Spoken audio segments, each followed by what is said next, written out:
أعوذ بالله من الشيطان الرجيم بسم الله الرحمن الرحيم يا أيها الذين آمنوا لا يسخر قوم من قوم عسى أن يكونوا خيرا منهم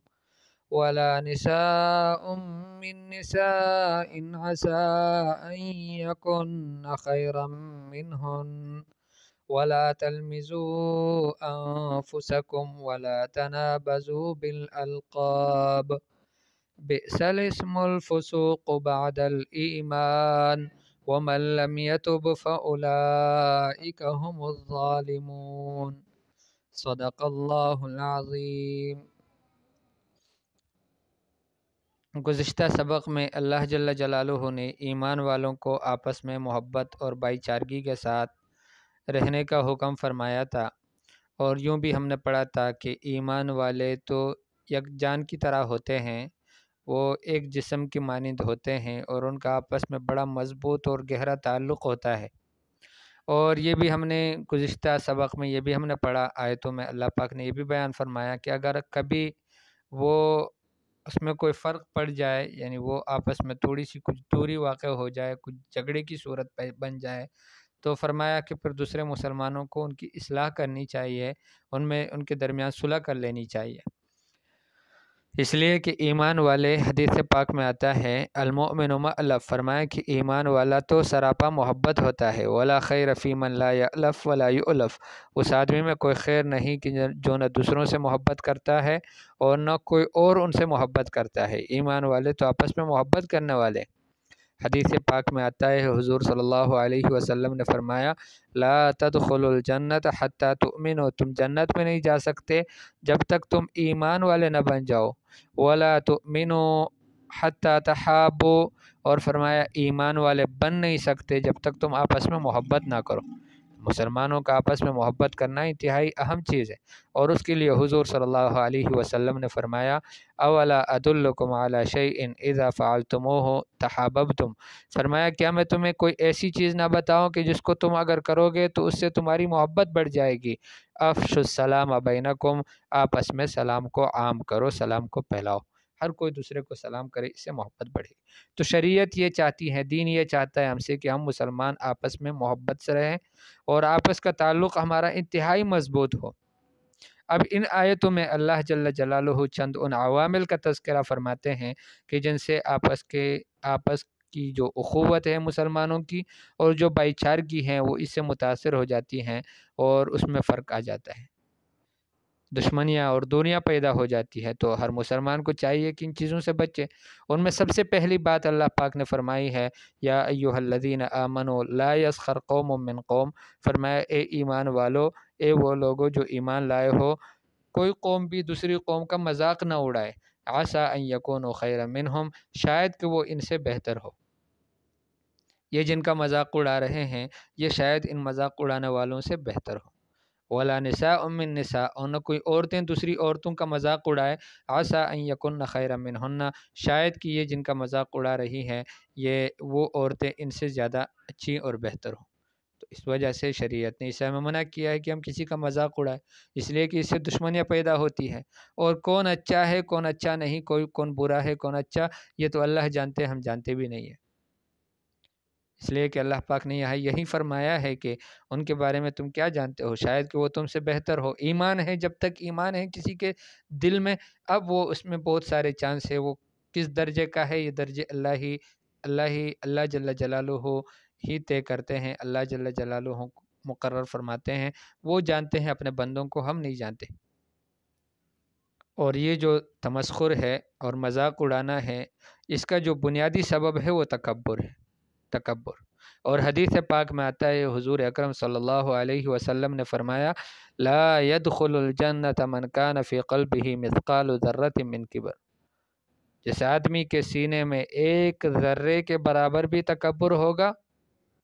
جس آدمی کے دل میں ایک ذرہ کے برابر بھی تکبر ہوگا، وہ آدمی جنت میں نہیں جائے گا، یہ حضور صلی اللہ علیہ وسلم نے فرمایا۔ اور علماء کرام کو اللہ بہت بہت جزائے خیر دے کہ انہوں نے اس کی تفصیل میں اور اس کی تشریح یوں فرمایا کہ ہر آدمی اپنے آپ کو دیکھے۔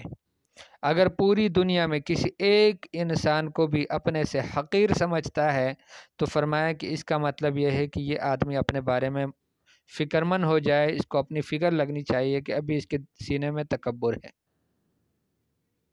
اور یہ مہلک امراض میں سے ہیں۔ تکبر بہت خطرناک مرض ہے، ایک ذرہ بھی اللہ پاک کو قبول نہیں ہے تکبر کا۔ اور حضور پاک صلی اللہ علیہ وسلم سے جب تکبر کے بابت میں ان سے متعلق سوال کیا گیا تو حضور صلی اللہ علیہ وسلم نے تکبر کی تعریف فرمائی اور یوں فرمایا الکبر بطر الحق و غمت الناس، فرمایا کہ تکبر یہ ہے کہ حق بات کو رد کرے، آدمی حق بات کو ٹکرائے، اس کو قبول کرنے کے لیے تیار نہ ہو، فرمایا کہ یہ تکبر کی علامت ہے۔ اور دوسری بات فرمایا وغمت الناس، اور بعض روایت میں وغمس الناس صاد کے ساتھ، تو بہرحال وغمت الناس کی روایت مشہور ہے۔ فرمایا کہ لوگوں کو حقیر جاننا، لوگوں کو حقیر سمجھے، فرمایا کہ یہ تکبر کی علامت ہے۔ اور حضور اکرم صلی اللہ علیہ وسلم نے یہ بھی فرمایا کہ حضور اکرم صلی اللہ علیہ وسلم نے فرمایا بحسب امرئ من الشر ان يحقر اخاہ المسلم، ایک آدمی کے برا ہونے کے لیے یہ کافی ہے کہ وہ کسی مسلمان بھائی کو حقیر سمجھے۔ کسی ایک مسلمان کو اگر حقیر سمجھتا ہے، اپنے سے کم درجے کا سمجھتا ہے، تو فرمایا کہ یہ آدمی کے برا ہونے کے لیے یہ بات کافی ہے، بس یہ اتنا، یہ اس کے لیے برا ہونے کے لیے کچھ اور چیزیں اس کو نہیں کرنی چاہیے، یہ کافی ہے، بس اتنا بڑا برا آدمی ہے یہ کہ یہ اپنے مسلمان بھائی کو حقیر سمجھتا ہے۔ تو اس وجہ سے ہمیں حکم دیا گیا ہے کہ ہم کسی کا مذاق نہ اڑائے، اس لیے کہ مذاق آدمی تب اڑاتا ہے کہ جب وہ اس کو حقیر سمجھتا ہے، اور مسلمان کے لیے جائز نہیں کہ کسی کو حقیر سمجھے۔ تو سب سے پہلی بات تو یہ فرمایا کہ کوئی قوم کسی قوم کا مذاق نہ اڑائے، شاید کہ وہ قوم جن کا مذاق اڑایا جا رہا ہے وہ اس پہلے والی قوم جو مذاق اڑانے والے ہیں مرد ان سے بہتر ہو، اور نہ کوئی عورتیں بھی دوسری عورتوں کا مذاق اڑائے، شاید کہ وہ جن کا مذاق اڑایا جا رہا ہے وہ ان مذاق اڑانے والیوں سے بہتر ہوں۔ وَلَا تَلْمِزُوا أَنفُسَكُمْ، اور اپنے آپ کو تانے نہ دو، آپس میں ایک دوسرے کو تانے نہ دو، تانا دے رہے ہیں، یہ بہت خطرناک بات ہے۔ حدیث پاک میں آتا ہے، حضور صلی اللہ علیہ وسلم فرماتے ہیں کہ جس نے کسی گناہ کا تانا دیا، کسی گناہ کا تانا اس کو دیا، اب وہ گناہ ایسا تھا کہ اس سے اس آدمی نے توبہ کر لی تھی، اور ظاہر بات ہے کہ توبہ بھی ایک قلبی عمل ہے جو کسی کے سامنے ضروری نہیں ہے کہ سب لوگ جان لیں اس کو، تو فرمایا کہ اس نے توبہ کر لیا، توبہ کرنے کے بعد کسی نے اس کو اس گناہ کا تانا دیا یا اس عیب کا تانا دیا، تو مرنے سے پہلے اللہ پاک اس آدمی کو، یہ جو تانا دینے والے ہیں، اس کو اس گناہ میں اور اس برائی میں مبتلا کریں گے، وہ عیب اس کے اندر پیدا فرمائیں گے۔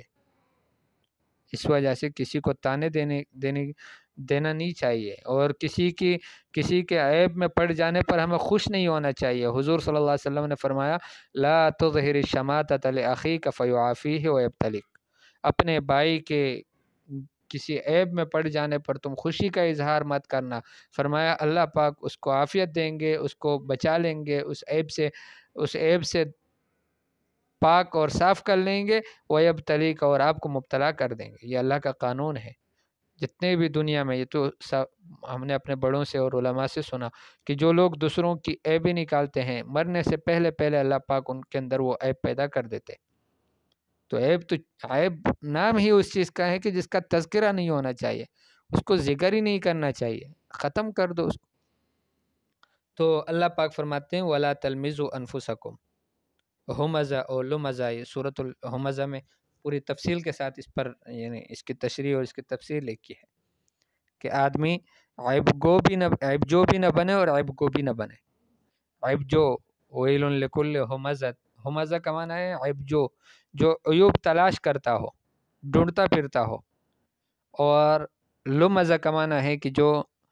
عیب گو ہو، یعنی کہتا رہتا ہو، عیب کی باتیں کرتا رہتا ہوں دوسروں سے، یعنی تان کرتا ہو، تشنیع کرتا ہو، تو یہ شریعت میں انتہائی مذموم عمل ہے۔ وَلَا تَنَابَزُوا بِالْأَلْقَابِ، اور برے القاب سے نہ پکارو ایک دوسرے کو۔ بِئْسَ الِاسْمُ الْفُسُوقُ بَعْدَ الْإِيمَانِ، ایمان کے بعد سب سے برا نام وہ فسق والے نام ہے۔ اس کی مختلف تشریحات علماء نے کی ہیں، لیکن جو سب سے بہتر تشریح ہے وہ یہ ہے کہ ایک آدمی ہے، وہ ایمان لانے سے پہلے چونکہ وہ کسی اور دین پر تھا، یہودی تھا یا نصرانی تھا یا کچھ اور تھا، تو اب ایمان لانے کے بعد اس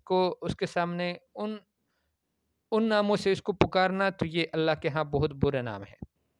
یہ فسق والے ناموں سے آدمی کو پکارنا بعد الایمان، ایمان لانے کے بعد وہ ایمان لایا، اب اس کے بعد تم اس کو برے ناموں سے پکارتے ہو، یا برے ناموں سے یعنی متصف ہونا ایمان کے باوجود، ایمان کے بعد ایمان سے اللہ پاک نے ایمان کی دولت کسی کو نصیب فرمائی اور اس کے بعد وہ برے ناموں سے بھی متصف ہے، یعنی صالح کے بجائے وہ طالح ہے اور فاسق ہے اور فاجر ہے اور اس طرح کے اور بہت سارے یعنی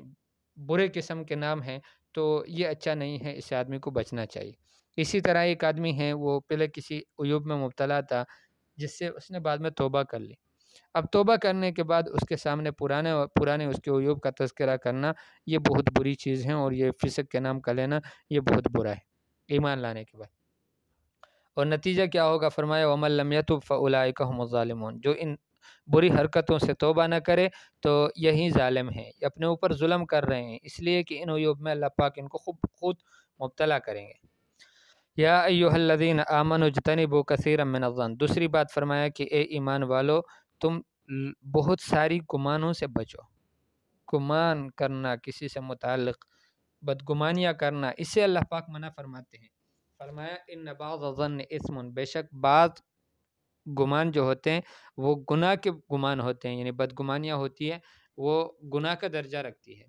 تو اس سے اللہ پاک نے ہمیں منع فرمایا ہے۔ حدیث پاک میں آتا ہے، حضور صلی اللہ علیہ وسلم فرماتے ہیں ایاکم والظن، ایاکم والظن، فرمایا اپنے آپ کو بہت دور رکھو بدگمانیوں سے، گمان کرنے سے۔ فإن الظن اکذب الحدیث، فرمایا کہ یہ گمان کرنا یہ سب سے جھوٹی بات ہے، یعنی باتوں میں اگر کوئی جھوٹ والی بات ہو سکتی ہے تو یہ گمان والی بات ہوگی کہ یار اس کے متعلق میرا گمان یہ ہے، میرا خیال یہ ہے، میں اس کے بارے میں یوں سمجھتا ہوں۔ بھئی سمجھتے کیا ہو تم؟ تحقیق کرو پہلے، تحقیق اگر واقعی میں ایسا ہے تو ٹھیک ہے، نہیں ہے تو پھر اس سے منع فرمایا ہے۔ ان بعض الظن اثم، اللہ پاک فرماتے ہیں کہ بعض گمان جو ہوتے ہیں یہ گناہ کے ہوتے ہیں، آدمی سے گناہ گار ہو جاتا ہے، تو ہمیں بدگمانی سے اللہ پاک نے منع فرمایا۔ ولا تجسسوا، اور فرمایا تجسس نہ کرو۔ تجسس ایک ہوتا ہے تحسس اور ایک ہوتا ہے تجسس۔ تجسس سے منع کیا ہے، تحسس مباح چیز ہے۔ تجسس شر کے کاموں میں ہوتا ہے کہ آدمی برے کاموں کو تلاش کرتا رہے، کسی کے پیچھے پڑ جائیں کہ بس اس کے برے کاموں کا اس کو یعنی اپنے آپ کو مطلع کرنا چاہتا ہے اس کے برے کاموں پر، تو یہ تجسس ہے، اس سے ہمیں منع کیا گیا ہے۔ اور ایک تحسس ہے جس کا سورہ یوسف میں بھی تذکرہ ہے کہ حضرت یعقوب علیہ السلام نے اپنے بیٹوں سے کہا اذهبوا فتحسسوا من یوسف واخیہ، کہ تم جاؤ اور یوسف علیہ السلام کو تلاش کرو اور اس کے بھائی کو تلاش کرو۔ تو وہ تحسس ہے، تحسس خیر کے کاموں میں ہوتا ہے جس کی اجازت ہے، لیکن یہ شر کے کاموں کے لیے تجسس ہے، اس سے ہمیں منع کیا ہے کہ کسی کے پیچھے نہ پڑنا۔ حدیث پاک میں آتا ہے کہ جو کسی کے پیچھے لگ جاتا ہے، کسی مسلمان کے عورت کے پیچھے، یعنی اس کے عیوب کے پیچھے پڑ جائے، فرمایا اللہ پاک اس کے عیوب کے پیچھے لگ جاتے ہیں، اور اللہ پاک جس کے عیوب کے پیچھے لگ جاتے ہیں اللہ پاک اس کو گھر بیٹھے بھی رسوا کر دیتے، تو بھائی اس سے بھی بچنا چاہیے، تجسس نہیں کرنی چاہیے۔ حضرت عمر رضی اللہ تعالیٰ عنہ کا ایک مشہور قصہ ہے کہ حضرت عبداللہ ابن مسعود رضی اللہ تعالیٰ عنہ بھی ساتھ تھے، حیات صحابہ میں لکھا ہے، تو فرمایا کہ رات کو پہرا دے رہے تھے مدینہ منورہ میں، تو گئے، ایک گھر کے باہر سے کچھ آواز آ رہی تھی اندر سے، تو آواز تھی کوئی گانے کی آواز تھی کہ کوئی گا رہا ہے اندر، تو حضرت عمر رضی اللہ تعالیٰ عنہ نے حضرت عبداللہ ابن مسعود رضی اللہ تعالیٰ عنہ کو وہی رکنے کا کہا کہ تم یہیں ٹھہر جاؤ، اور خود اس گھر کو پلانگ کر کے اوپر سے اندر داخل ہوئے۔ اندر دیکھا کہ ایک سفید ریش بابا بیٹھے ہیں اور انہوں نے محفل سے جائی ہے، کوئی عورت ان کی اپنی عورتوں میں سے کوئی ان کی خادمہ اور نکرانی ہوگی، تو ان کی باندیوں میں سے ہوگی، تو وہ کچھ گا رہی تھی۔ تو حضرت عمر رضی اللہ تعالیٰ عنہ نے ان سے فرمایا کہ اے اللہ کے دشمن یا عدو اللہ، کیا تمہارا یہ خیال ہے کہ اللہ پاک تمہارا پردہ رکھے گا، اس حالت میں بھی تم اس طرح کے کام کرتے ہو یہاں؟ تو انہوں نے کہا کہ امیر المؤمنین، اگر میں نے ایک غلطی کی ہے تو آپ نے 3 غلطیاں کی ہے۔ حضرت عمر رضی اللہ تعالیٰ عنہ کی ایک خاص صفت یہ تھی کہ کانا وقافا لکتاب اللہ کی کتاب جب ان کے سامنے کوئی شرعی بات سامنے آ جاتی تو بہت جلدی سے رکنے والے شخصیت تھے۔ ایک آدمی ہوتا ہے نا، بہت سارا سوچنے کے بعد اور بہت ساری رائے طے کرنے کے بعد اور بہت تعویلیں کرنے کے بعد کبھی وہ بات تسلیم کر لیتا ہے۔ عمر رضی اللہ تعالیٰ عنہ ایسے نہیں تھے، بلکہ عمر رضی اللہ تعالیٰ عنہ کی صفت یہ بیان کی گئی ہے کہ کانا وقافا لکتاب اللہ، کتاب اللہ کے سامنے جلدی سے رکنے والے تھے۔ تو جب ان سے کہا کہ میں نے اگر ایک غلطی کی ہے تو آپ نے 3 غلطیاں کی ہے، عمر رضی اللہ تعالیٰ عنہ فوراً کھڑے ہو گئے اور ان سے معلوم کرنے لگے میں نے کون سی 3 غلطیاں کی۔ فرمایا سب سے پہلی بات تو یہ ہے کہ اللہ پاک فرماتے ہیں وَأْتُوا الْبُيُوتَ مِنْ أَبْوَابِهَا، گھروں میں جب تم آؤ تو دروازوں سے آؤ، تم دروازے سے نہیں آئے بلکہ تم دیوار کو پلانگ کر کے آئے ہو، تو یہ تم ایک نافرمانی کی قرآن کی آپ نے۔ اور دوسری بات فرمایا کہ لا تدخلوا بیوتا حتی تستأنسوا وتسلموا علی اہلہا، قرآن میں اللہ پاک فرماتے ہیں ایمان والوں کو کہ تم کسی اور کے گھر میں تب تک داخل نہ ہو جاؤ جب تک تم ان کو سلام نہ کرو اور ان سے اجازت نہ لو۔ فرمایا نہ تم نے سلام کیا اور نہ تم نے اجازت مانگی ہے، اس وجہ سے یہ تم نے دوسری غلطی کی ہے۔ اور تیسری بات فرمایا کہ اللہ پاک قرآن میں فرماتے ہیں کہ وَلَا تَجَسَّسُوا، تجسس نہ کرو، کسی کے عیوب کے پیچھے نہ لگو۔ فرمایا کہ تم نے تجسس کی ہے، میں چھپکے سے کوئی غلط کام کر رہا ہوں، کوئی آواز سن رہا ہوں اس طرح کا محفل میں نے لگایا، آپ نے تجسس کی ہے، اس طرح آئے۔ تو فرمایا کہ حضرت عمر رضی اللہ تعالیٰ عنہ اپنے منہ میں کپڑا لے کر وہاں سے روتے ہوئے باہر نکلے اور اپنے آپ کو کہہ رہے ہیں کہ عمر تم تو ہلاک ہو گئے، اور عجیب کیفیت ان کی بنی۔ اب یہ جو آدمی تھا بوڑھا بابا، یہ حضرت عمر رضی اللہ تعالیٰ عنہ کی مجلس میں نہیں آتا تھا، اس لیے کہ ان کو پتہ تھا کہ یہ تو پھر میری خیر نہیں ہوگی۔ تو کافی عرصہ گزرنے کے بعد ایک دن آ گیا اور پیچھے چپکے سے بیٹھ گیا۔ تو جب پیچھے چپکے سے بیٹھا تو حضرت عمر رضی اللہ تعالیٰ نے ان کو آگے بلایا اور فرمایا کہ آگے آ جاؤ۔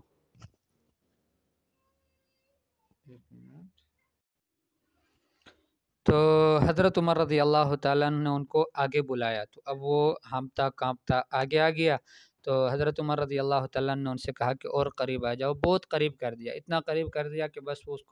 اس کے کان سے منہ لگا کر ان کے کان میں ایک بات کہی اور ان سے کہا کہ آپ کو پتہ ہے کہ اس دن سے آج تک میں نے اس عیب کا جس میں نے آپ کو دیکھا تھا اس کا تذکرہ کسی سے بھی نہیں کیا، حتیٰ کہ وہ جو ساتھی حضرت عبداللہ ابن مسعود رضی اللہ تعالیٰ عنہ میرے ساتھ تھے ان کے سامنے بھی نہیں کیا۔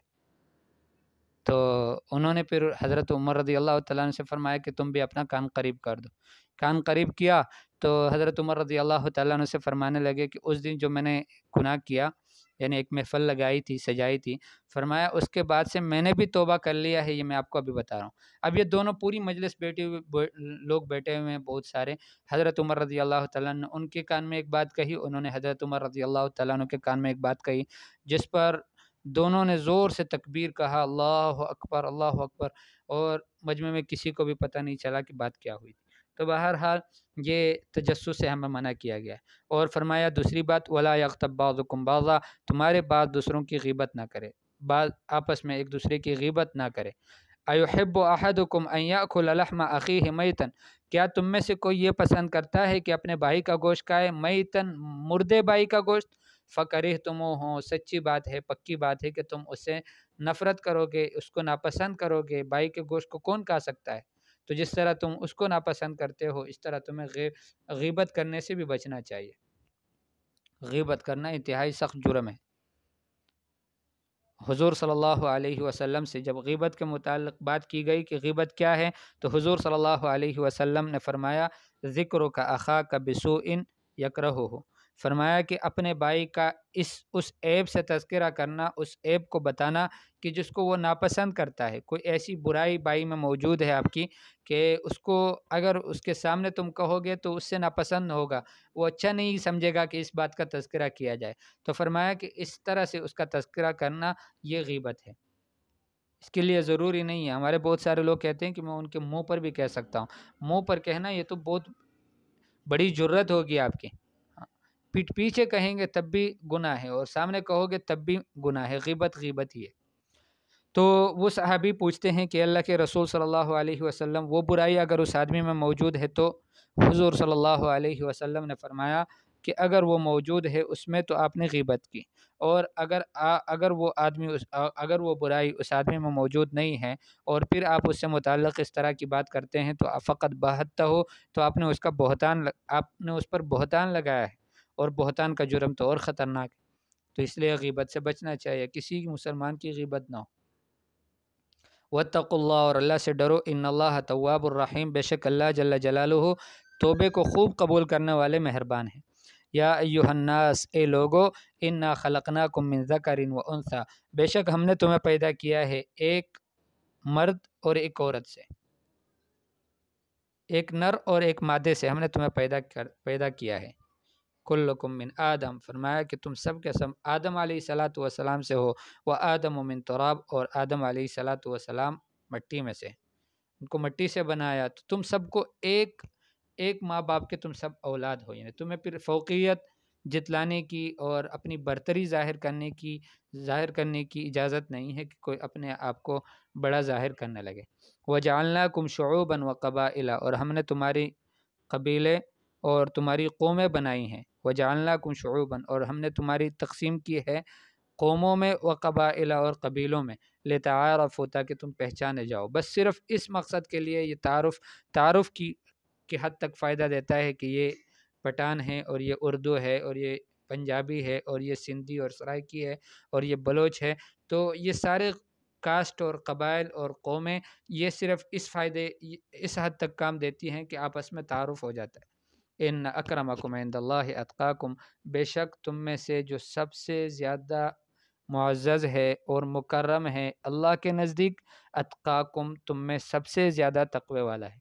جو جتنا زیادہ اللہ سے ڈرنے والا ہے اتنا زیادہ اللہ کے ہاں وہ معزز اور مکرم ہے۔ ان اللہ علیم خبیر، بے شک اللہ جل جلالہ جاننے والے خبردار ہیں۔ اللہ جل جلالہ ہمارے اندر بھی ایک اچھی خوبیاں پیدا فرمائے، اور جن چیزوں سے ہمیں مسلمانوں کو منع کیا ہے، غیبت سے، کسی مسلمان بھائی کو برے القاب سے پکارنے سے، اور مسلمانوں کا مذاق اڑانے سے، کسی کو حقیر جاننے سے، اللہ جل جلالہ ان ساری چیزوں سے ہماری حفاظت فرمائے، ان عیوب کو ہمارے اندر سے دور فرمائے، اور سارے مسلمانوں کے اندر سے ان کو دور فرمائے، اور خوبیاں ہمارے اندر پیدا فرمائے۔ وصلی اللہ تعالی علی خیر خلقہ محمد و آلہ و اصحابہ اجمعین برحمتک یا ارحم الراحمین۔